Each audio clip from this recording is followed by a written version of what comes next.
Hello everyone, welcome to my channel guys. Guys, we are gonna learn today again a new advanced structure. मुझे कोई शौक नहीं है तुम्हें पढ़ाने का, मुझे कोई शौक नहीं था वहाँ अकेले जाने का, मुझे कोई शौक नहीं था तुम्हारे लिए तकलीफ उठाने का। तो गाइस, जिस तरह के सेंटेंसेस आप अक्सर बोलते हैं या आपने अपने मम्मी पापा या किसी और से जिसने आपके लिए कुछ किया है वो बोलता है, ठीक है, या फिर झगड़े में भी होता है ना, कहते हैं कि मुझे शौक नहीं है तुमसे बात करने का, ठीक है, तुमसे बात कौन करना चाहता है, मुझे शौक नहीं है।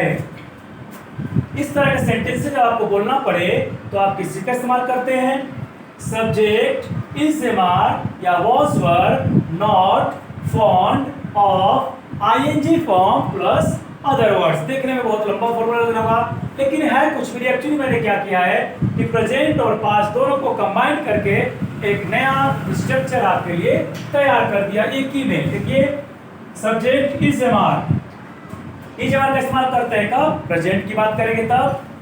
वॉज या वर का इस्तेमाल कब करेंगे, जब पास्ट की बात करेंगे। मीन्स अगर है आएगा, शौक नहीं है तो इज एमआर, शौक नहीं था तो वॉज या वर। अब आपको इतना तो आइडिया होगा ही कि इस सिंगुलर के लिए लगता है, एम सिर्फ आई सब्जेक्ट के लिए लगता है और बाकी आर जो लगता है प्लूरल सब्जेक्ट्स के लिए लगता है। एक से ज्यादा लोगों की अगर बात की जाए तो आर का इस्तेमाल करते हैं। सिमिलर वॉज का इस्तेमाल सिंगुलर के लिए किया जाता है इंक्लूडिंग आई, आई बीच में एडजस्ट हो जाता है।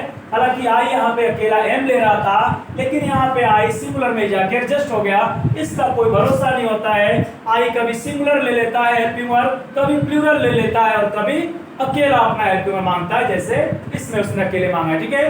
तो इसका कोई भरोसा नहीं है, डिटेल में जब कभी जानना होगा तो हम जानेंगे। तो वॉज या वर का इस्तेमाल पास्ट में करेंगे, वॉज सिंगुलर के लिए और वर प्लूरल सब्जेक्ट के लिए। उसके बाद नॉट फॉन्ड ऑफ, जो मेन हमारा स्ट्रक्चर का जो है वर्ड शौक के लिए वो है फॉन्ड ऑफ समथिंग, ठीक है ना, किसी भी चीज का शौक होना। तो नॉट फॉन्ड ऑफ, और मान के चलिए कि यहाँ पे कोई एक्शन अगर आपका है तो किस फॉर्म में आएगा, वो आईएनजी फॉर्म में आएगा। याद रखिएगा, फॉन्ड ऑफ के बाद हमेशा वर्ब की फर्स्ट फॉर्म में आईएनजी ऐड कर देंगे। उसके बाद अदर वर्ड्स में जो भी बाकी वर्ड बचेंगे इंग्लिश में लिख दिया जाएगा। ओके गाइस, तो बिना देर किए हुए आइए देखते हैं सेंटेंस की तरफ। सेंटेंस क्या आपसे कह रहा है और आपको इसे ट्रांसलेट कैसे करना है। फॉर्मूला आपके सामने है, सेंटेंस बनाना शुरू करते हैं। मुझे कोई शौक नहीं है तुमसे लड़ने का, ठीक है। तो क्या होता है कि बार बार किसी से लड़ाई हो जाती है, बोलते हैं यार तू क्यों मेरे से लड़ते रहता हमेशा, दूसरे नहीं है क्या, मुझे तुमसे शौक नहीं है लड़ने का, लेकिन तुम काफी ऐसा करते हो ना कि मुझे लड़ना पड़ जाता है। तो मुझे कोई शौक नहीं है तुमसे लड़ने का, मुझे कोई शौक नहीं है तुमसे बातें करने का, ठीक है। तो इस तरह के सेंटेंसेस आप कैसे बनाएंगे, आइए बनाते हैं इसको। मुझे मतलब आई, मुझे मतलब आई यानी मैं ही अपने को बोल रहा हूं आई। अब ये तो शौक है तो प्रेजेंट में है, प्रेजेंट में इसका मतलब इस एमआर लगेगा। इस एमआर में से क्या लगाएंगे, एम का इस्तेमाल करेंगे, क्योंकि आई के लिए क्या आता है, am. I am not fond of, I am not fond of. और वर्ब क्या हमारी है, लड़ना, लड़ने क्या होते हैं, fight. I am not fond of fighting, किससे लड़ने का, तुमसे लड़ने का, तो विद यू, यानी तुम्हारे साथ लड़ने का मुझे कोई शौक नहीं है। तुम्हारे साथ बोलिए या तुमसे बोलिए, क्या करेंगे, with you. I am not fond of fighting with you, मुझे तुमसे कोई लड़ने का शौक नहीं है, ठीक है। तो शौक वॉक भी कोई बोल देता है, तो ये नहीं कि उसके लिए अलग से वॉक का ढूंढने लगेगा, ठीक है। शौक वॉक बोले चाहे खाना पानी सानी बोले तो वाटर ही तो होता है। तो शौक वॉक बोल चाहे लोग बोलते हैं मुझे कोई शौक वॉक नहीं है तुमसे लड़ेगा, तो उसके लिए भी हम फॉन्ड ऑफ का इस्तेमाल करेंगे। फॉन्ड ऑफ दिमाग में रखिएगा, और फॉन्ड ऑफ के बाद इंपॉर्टेंट है वर्ड में आईएनजी ना भूलिएगा। ओके, आइए देखते हैं नंबर 2।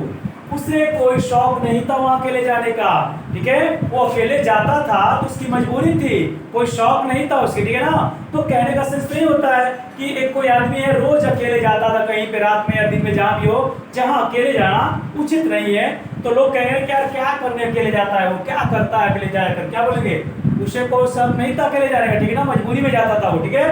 उसे कोई शौक नहीं था वहां अकेले जाने का, उससे मतलब ही लड़का है, he was, क्यों लगाए हैं, क्योंकि पास्ट की बातें कर रहे हैं। पास्ट में यहाँ पे था आपका लिखा हुआ है, यानी पास्ट का आपको एक्शन बताया जा रहा है।